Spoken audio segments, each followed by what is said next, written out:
신입 직원 교육 훈련 과정에서 정신적 신체적 자유를 구속할 경우 처벌할 수 있도록 하는 일명 신입 직원 태움 금지법이 바른미래당 최도자 의원에 의해 발의됐습니다. 이 법안은 최근 신입 간호사의 자살로 논란이 된 태움 행위의 처벌 근거가 될 것으로 보이는데요. 죽음으로 내몬 직장 내 규율 문화, 개선책은 무엇일지 하나님의 법, 세상의 법에서 알아봅니다.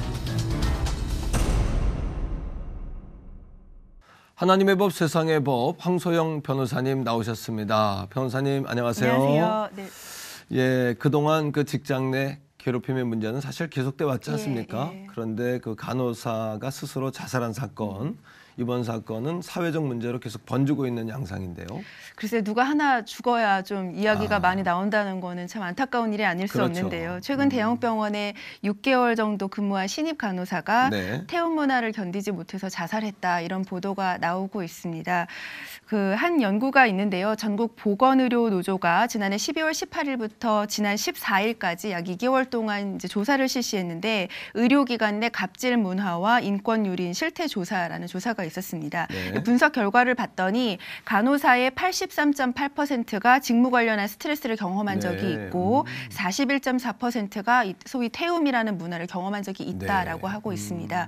그래서 저도 이 태움이 뭔지 궁금해서 좀 찾아봤더니 영혼이 재가 되도록 태운다, 이런 뜻이라고 하더라고요. 그러니까 선배 간호사가 신입 간호사를 가르치는 과정에서 괴롭힘 등으로 이제 말하자면 길들이기를 한다, 이런 것이라는 게 규율 문화를 지칭하는 용어라고 하는데요. 이게 사실이라면 정말 끔찍하다는 생각이 들었습니다. 그렇군요.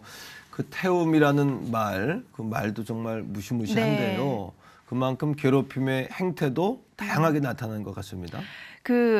일단은 신체적인 폭력, 정서적인 폭력, 언어적인 폭력 등의 행위가 주를 이룬다고 하는데요. 말을 잘 안 듣는 직원의 경우에 왕따를 시킨다던가, 말을 함부로 한다던가, 조금 더 나아가서는 때리기도 한다던가, 이런 문화가 있는 것으로 나타나고 있습니다. 사실 이 왕따 문제가 되는 것은 이제 학교 사회에서였잖아요. 그래서 학교에서 아이들이 왕따를 당할 때 학교만 졸업하면 괜찮겠지, 그렇죠. 어른 사회에 가면 괜찮겠지, 이렇게 생각하면서 좀 참으면서 견뎠던 아이들이 많았을 텐데, 만약에 이것이 이런 문화가 사회 전반에 이렇게 펼쳐져 있다면 우리 사회가 말하자면 출구 없는 괴롭힘 문화에 지금 만연하고 있는 것이 아닌가, 이런 생각이 듭니다. 그렇군요. 예. 그 군인들만큼이나 위계질서가 이제 강한 곳이 간호사 사회다, 이런 것은 좀 한간에 소문이 있었고 미리 알고 있었는데 그 수준이 사실은 우리가 생각한 것보다 굉장히 심각한 것 같은데요. 저는 몇 해 전에 간호사뿐만 아니라 의사 사회에서도 이렇게 군대와 다를 바 없는 문화가 있다라는 이야기를 좀 들은 적이 있는데요. 의사나 간호사의 경우 아무래도 사람의 생명을 다루는 일을 하게 되고, 또 대형 병원일수록 위기 상황에 노출되는 경우가 많지 않습니까? 그러다 보니까 업무의 강도도 높을 수밖에 없고, 또 필수적으로 일사불란하게 움직이는 조직의 어떤 스타일이 필요할 수밖에 없을 것 같습니다. 그러다 보면 당연히 이제 소위 군기를 잡게 되는 그런 문화가 어느 정도는 필요할 것이라고 생각이 듭니다. 조직마다 운영하는 특색이 있고, 또 그 특성상 엄히 훈련해야 하는 문화가 필요하다는 점에 대해서는 동의를 하지만, 이것이 필요 이상의 강요나 처벌이 되다 보면 이제 그때부터는 견디기가 어려워지는 것이죠. 사람은 이제 본능적으로 무리를 지어서 집단을 이루고자 하는 특징이 있는 것 같고, 그 집단 속에서 자기가 우위에 처하고 우위의 지위를 점하고자 하는 그런 본능이 있는 것 같습니다. 말하자면 이제 그 안에서 그들만의 왕국이 형성이 되는 것인데, 결국 더 센 사람이 더 약한 사람을 착취하는 구조가 일단 형성이 되고 나면 그 이후에는 이제 거기서 나오는 부작용이 이제 말할 수 없이 커지는 그런 경우가 많이 발생하는 것이죠. 이름에도 불구하고 이제 근로자들의 기본권을 보장해주는 근로기준법, 기준법에서도 이런 것들을 제한할 제도가 없다는 것, 이것이 더 큰 문제가 아닌가 생각이 되는데요. 원래 근로기준법은 근로에 관한 이제 기본적인 기준을 정하면서 근로자의 기본적인 생활을 보장하는 것을 목표로 하는 이제 법입니다. 일단 고용한 노동자는 함부로 이제 자를 수 없다든지, 몇 시간 이상을 근로하면 안 된다든지 하는 아주 기본적인 상황을 규정하고 있고, 이렇게 직장 내에서 따돌림이나 괴롭힘 문화 그 자체를 처벌하는 규정은 현행 법상은 없습니다. 그래서 이렇게 새롭게 이제 입법하려는 움직임이 이제 나오고 있는 것 같기는 한데요. 그렇다고 하더라도 이런 문화 자체를 아예 처벌을 할 수는 없는 것은 아닙니다. 그러니까 따돌림 행위 자체를 처벌할 수는 없겠지만 이것을 구성하는 하부적인 요소들 중에 말하자면 뭐 폭력이 있었다면 폭력이 네. 폭행이나 상해로 처벌을 할 수 있을 것이고 만약에 이제 그 집단 내에서 허위 소문을 퍼뜨렸다 하면 이 명예훼손으로 처벌할 수 그렇죠. 있겠죠. 예. 그래서 괴롭힘을 구성하는 세부적인 행위들을 따로따로 떼서 그것이 형법적으로 어떤 처벌이 가능한 것인지를 봐서 고소나 고발 절차를 이제 진행을 한다면 처벌은 가능할 것으로 보입니다. 뭐 그렇지만 이것이 단지 이런 처벌만으로 문제가 해결될 것 같지는 그렇죠. 않고 또 네. 형법상 처벌을 하려면 이제 입증을 또 피해자 쪽에서 다 해야 되기 때문에 이거 쉽지 않을 것 같습니다. 그리고 또 많은 경우에 조직 내에서 약한 지위에 있는 사람이 그렇죠. 사실상 자기의 모든 것을 다 버리고 이런 고소 고발 절차를 진행하는 것은 거의 불가능에 가깝겠죠. 네, 예. 또 이번에 이 법안이 발의된 것으로 네, 알고 네, 있는데 좀 법안이 발의되면 좀 제도가 개선이 있지 않겠는가 네. 이런 기대감이 있는데요. 아까 제가 말씀을 얼핏 드렸는데 현행 근로기준법상에서는 직장 내 네. 따돌림이나 뭐 왕따 문제나 괴롭힘 문제 그 자체를 처벌하기 위한 법령은 현재는 없기 때문에 네. 이 점을 개선하기 위한 발의가 조금 나오고 있는 것 같습니다.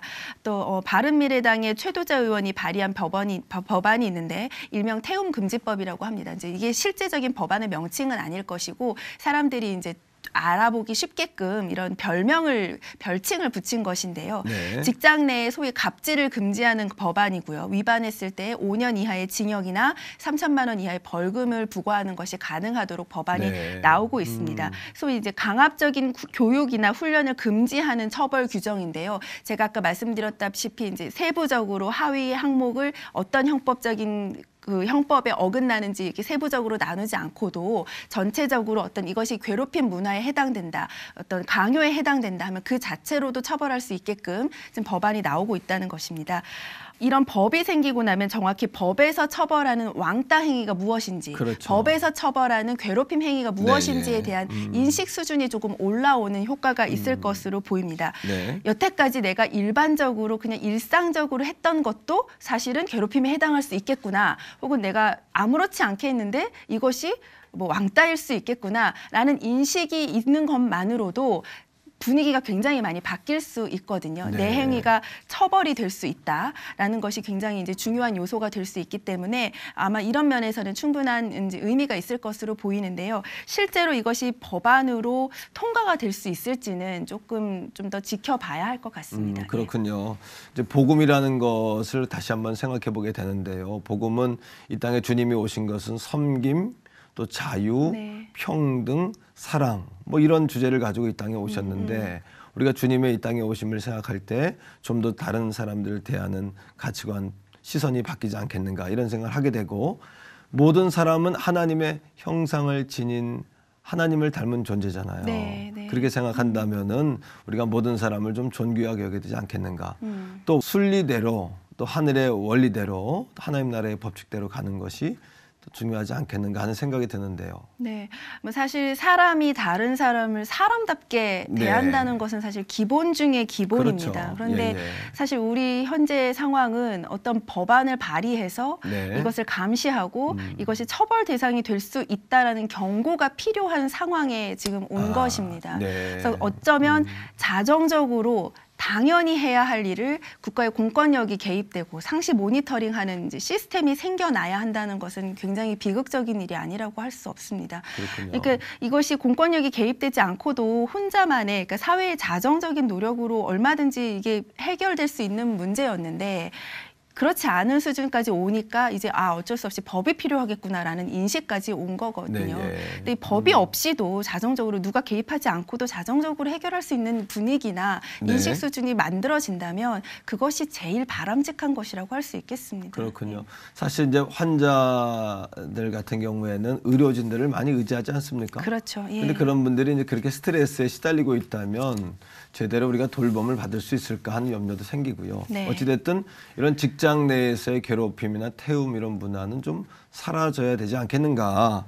또 어떤 방법으로든 좀 개선책이 있어야지 않겠나 이런 생각을 하게 됩니다. 네, 아까 제가 모두에도 말씀을 드렸는데 약간 이제 아까 조사에서 네. 업무 스트레스를 받은 적이 있다라고 응답하는 사람이 80%를 넘는다고 네네. 말씀을 드렸잖아요. 그 말은 그만큼 지금 과중한 업무에 의사나 간호사들이 지금 시달리고 있다라는 말이거든요. 네. 결국 태움 문화라는 것은 이런 과중한 업무 스트레스를 받다 보니까 위에서 받는 스트레스를 자기보다 약한 쪽으로 풀다 보니까 결국 이런 문제가 생기는 것도 한 가지 원인이 아닌가 이런 생각이 듭니다.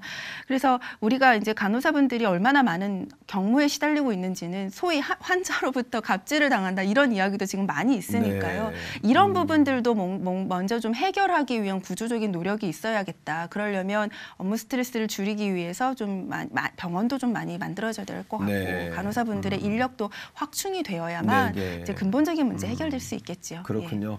사실은 법과 제도라는 것은 우리의 외형적인 것들을 이렇게 갖춰간다면 실제적인 변화는 내적 변화일 텐데 맞습니다. 예. 사람의 변화 예.